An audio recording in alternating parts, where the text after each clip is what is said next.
सक्तीने धर्मांतर विरोधी विधेयक विधानसभेत सादर। या विधेयकाबद्दल अनेक अफवा, मात्र कायद्याच्या कसोटीवरच हे विधेयक आणल्याचं मुख्यमंत्र्यांनी केलं स्पष्ट।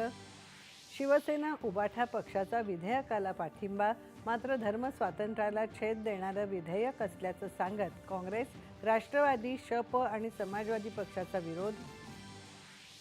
मुंबईतील नायगाव बीडीडी चाळ पुनर्विकास प्रकल्पातील 864 सदनिकांचं वाटप।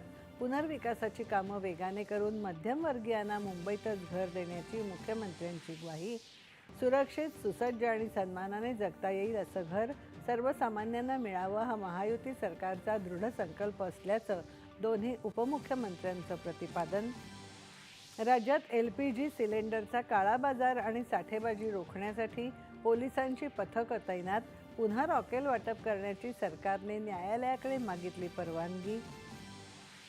एलपीजी संकटाचा सामना करण्यासाठी सरकारने आवश्यक पावलं उचलली नसल्याचा राज्यसभेत काँग्रेसचा आरोप, तर काँग्रेस या मुद्द्यावर राजकारण करत असल्याचा सत्ताधाऱ्यांचा प्रत्यारोप।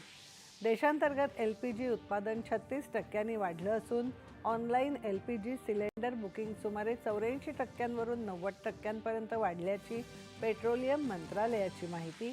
कच्च्या तेलाचा मोठा साठा असलेलं शिवालिक जहाज मुंद्रा बंदरावर पोहोचलं, तर नंदादेवी जहाज उद्या भारतात पोहोचणार।